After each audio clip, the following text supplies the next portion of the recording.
Chapter 8. The Queen's Croquet Ground. A large rose tree stood near the entrance of the garden. The roses growing on it were white, but there were 3 gardeners at it, busily painting them red. Alice thought this a very curious thing, of course, and she went nearer to watch them. And just as she came up to them, she heard one of them say, "Look out now, number 5. Don't go splashing paint over me like that."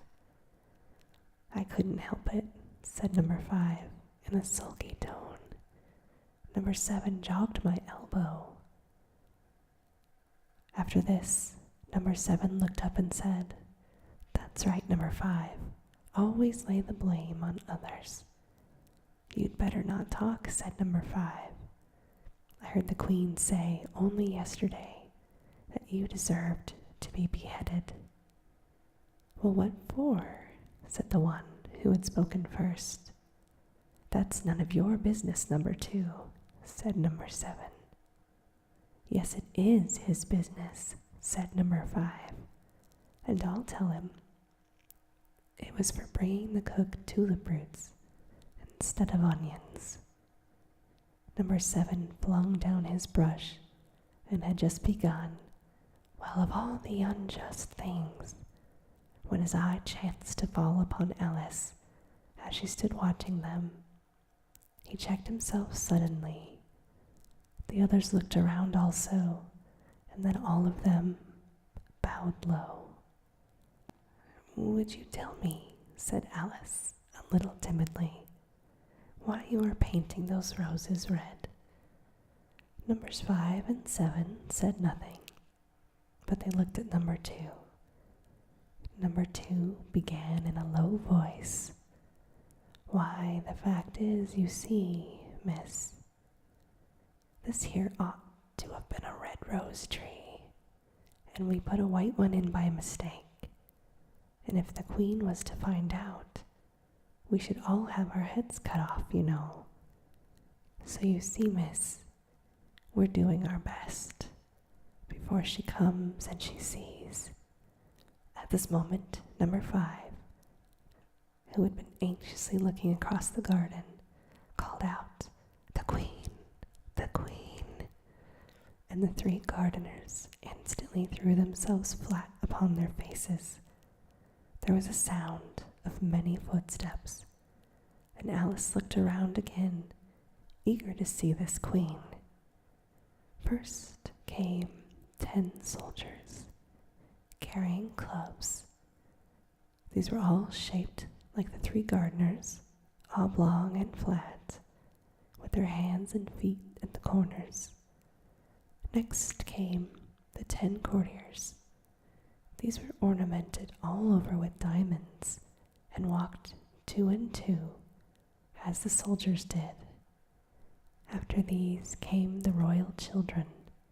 There were 10 of them, and the little dears came jumping merrily along, hand in hand, in couples. They were all ornamented with hearts. Next came the guests, mostly kings and queens, and among them Alice recognized the White Rabbit. He was talking in a hurried, nervous manner, smiling at everything that was said, and went on without noticing her. Then he followed the Knave of Hearts, carrying the king's crown on a crimson velvet cushion. And at last, of all this grand procession, came the King and Queen of Hearts. Alice was rather doubtful whether she ought to lie down on her face like the 3 gardeners, but she could not remember ever having heard of such a rule at other processions. And besides, what would be the use of a procession, thought she, if people had to lie upon their faces so that they couldn't even see it? So she stood still where she was, and she waited. When the procession came opposite to Alice, they all stopped and looked at her, and the Queen said severely, "Who is this?" She said it to the knave of hearts, who only bowed and smiled in reply. "You are an idiot," said the queen, tossing her head impatiently. And, turning to Alice, she went on, "Well then, what's your name, child?" "My name is Alice, so please your majesty," Alice said very politely, but she added to herself, "Why, they're only a pack of cards after all. I needn't be afraid of them." "And who are these?" said the queen, pointing to the 3 gardeners. They were lying around the rose tree that they had been painting, for you see, as they were lying on their faces, and the patterns on their backs was the same as the rest of the pack of cards, she could not tell whether they were gardeners, soldiers, courtiers, or 3 of her own children. "How should I know?" said Alice, surprised at her own courage. "It's no business of mine." The queen turned crimson with fury, and, after glaring at Alice for a moment like a wild beast, she screamed, "Off with her head! Off with her head!" "Nonsense," said Alice, very loudly and decidedly, and this turned the queen silent. The king laid his hand upon her arm and timidly said, "Consider, my dear, this is only a child." The queen turned angrily from him and said to the knave, "Turn them over now." The knave did so very carefully with 1 foot. "Get up now," said the queen in a shrill, loud voice. The 3 gardeners instantly jumped up and began bowing to the king, the queen, the royal children, and everybody else. "Stop that at once," screamed the queen. "You're making me crazy." And then, turning to the rose tree, she went on, "Tell me at once, what is this madness you're doing?" "Well, may it please your majesty," said number 2, in a very humble tone. He got down on 1 knee as he spoke. We were just trying." "I see what you were trying," said the queen, who had meanwhile been examining the roses. "Off with their heads," she shouted. And the procession moved on, 3 of the soldiers remaining behind to execute the unfortunate gardeners. They ran to Alice for protection. "No, this isn't happening. You shan't be beheaded," said Alice, and she put them into a large flower pot that stood near. The 3 soldiers wandered for about a minute or 2, looking for them, and then quietly marched off after the others. "Are their heads gone?" shouted the queen. "Their heads are gone, if it please your majesty," the soldiers said in reply. "Well, that's right," shouted the queen. "So tell me, can you play croquet?" The soldiers were silent and looked at Alice, as the question was evidently meant for her. "Of course I can," shouted Alice. "Come on then," roared the queen. And Alice joined the procession, wondering very much what would happen next. "It's a very, very fine day," said a timid voice at her side. She was walking by the white rabbit, who was peeping anxiously into her face. "Very," said Alice. "Where's the Duchess? Isn't she coming?" "Hush, hush," said the rabbit, in a low, hurried tone. He looked anxiously over his shoulder as he spoke, and then raised himself upon tiptoe, put his mouth close to her ear, and whispered, "I'm afraid the Duchess is under sentence of execution." What for?" said Alice. "Did you say, 'what a pity'?" the rabbit asked. No, I didn't, said Alice. I don't think it's at all a pity, I said. What for? She boxed the Queen's ears, the rabbit began. Alice gave a little scream of laughter. Now you hush, said the rabbit in a frightened tone. The Queen will hear you, you see. She came rather late, and the Queen said, Get to your places, shouted the Queen in a voice of thunder, and people began running about in all directions, tumbling up against one another. However, they got settled down in a minute or two, and the game began. Alice thought she had never seen such a curious croquet ground in all her life. It was all ridges and furrows. The balls were live hedgehogs, the mallets live flamingos, and the card soldiers had to fold themselves in half and stand on each other's hands and feet to make the arches. The chief difficulty Alice found at first was in managing her flamingo. She succeeded in getting its body tucked away comfortably enough under her arm. Its legs hung down, but generally, just as she had got its neck nicely straightened out and was going to give the hedgehog a blow with the flamingo's head, it would twist itself round and look her up in the face with such a puzzled expression that she could not help burst out laughing. And when she had got its head rightly down and was going to begin again, it was very provoking to find that the hedgehog had unrolled itself and was in the act of crawling away. Besides all this, there was generally a ridge or furrow in the way wherever she wanted to send the hedgehog, and as the doubled-up soldiers were always getting up and walking off to other parts of the ground, Alice soon came to the conclusion that it was a very difficult game indeed. The players all played at once without waiting for turns, quarreling all the while and fighting for the hedgehogs. In a very short time, the Queen was in a furious passion and went stamping about and shouting, Off with his head, off with his head, about once each minute. Alice began to feel very uneasy, to be sure. She had not as yet had any dispute with the Queen, but she knew it could happen at any moment. And then she thought, what would become of me? They're dreadfully fond of beheading people here. The great wonder is that there's anyone left alive.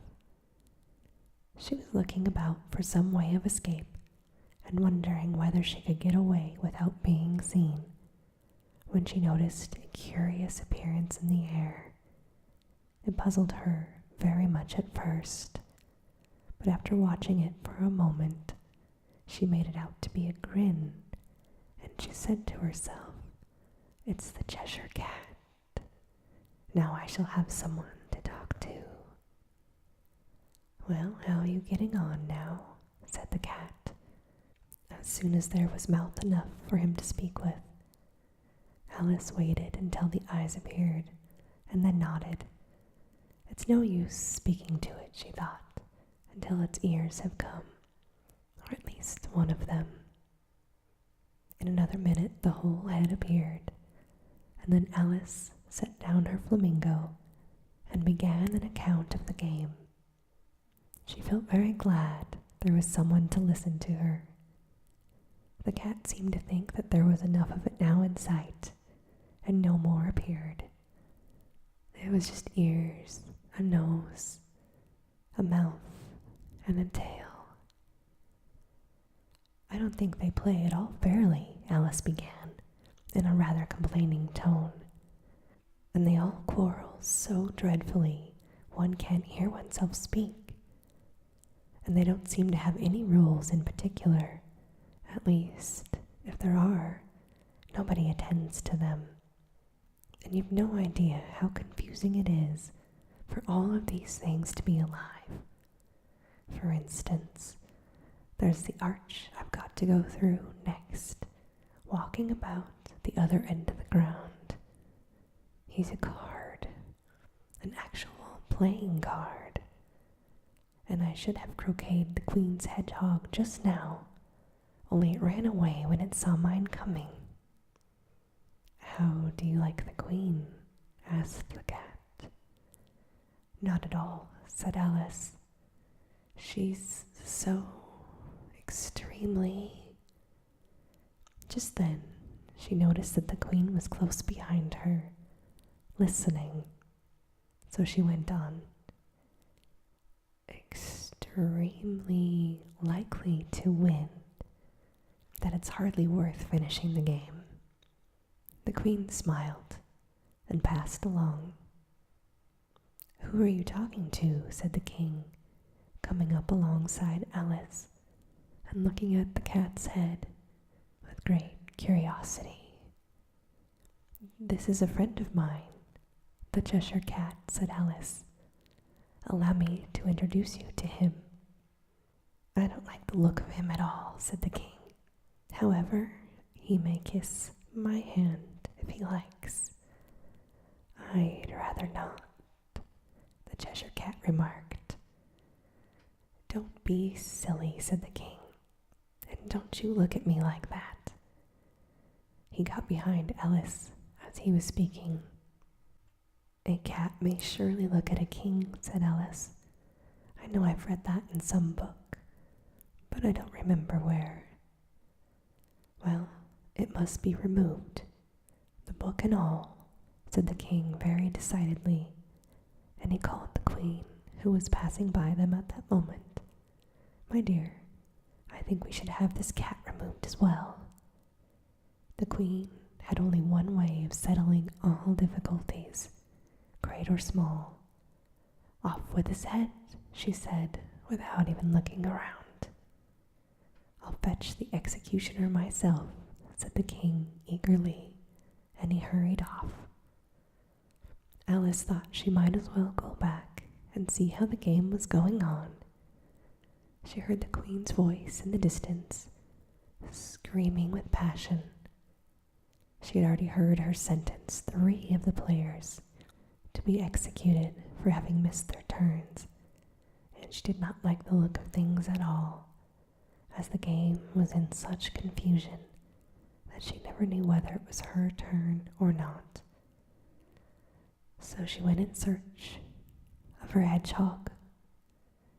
The hedgehog was engaged in a fight with another hedgehog, which seemed to Alice an excellent opportunity for croqueting one of them against the other. The only difficulty was that her flamingo was gone across to the other side of the garden. Alice could see it trying in a helpless sort of way to fly up into a tree. By the time she had caught the flamingo and brought it back, the fight was over, and both the hedgehogs were out of sight. I guess it doesn't matter much, thought Alice, as all of the cards are no longer arches and are gone from this side of the ground. So she tucked it away under her arm, that it might not escape again, and went back for a little more conversation with her friend. When she got back to the Cheshire Cat, she was surprised to find quite a large crowd collected around it. There was a dispute going on between the executioner, the king, and the queen, and all were talking at once, while all the rest of the cards were quite silent, though they looked very uncomfortable. The moment Alice appeared, she was appealed to by all 3 to settle the question, and they repeated their arguments to her, though, as they all spoke at once, she found it very hard indeed to make out exactly what they said. The executioner's argument was that you couldn't cut off a head unless there was a body to cut it from, and he had never had to do such a thing before, and he wasn't going to begin at this time in his life. The king's argument was that anything that had a head could indeed be beheaded, and that you weren't allowed to talk such nonsense. queen's argument was that if something wasn't done about it in less than no time, she'd have everybody executed all around. And it was this last remark that had made the whole party look grave and anxious. Alice could think of nothing else to say, but the cat belongs to the Duchess. You have to ask the Duchess before you can execute him. Well, she's in prison, the Queen said to the executioner. Fetch her to me now. And the executioner ran off like an arrow. The cat's head began fading away the moment he was gone, and by the time he had come back with the Duchess, the cat had entirely disappeared. So the king and the executioner ran wildly up and down looking for it, while the rest of the party went back to the game.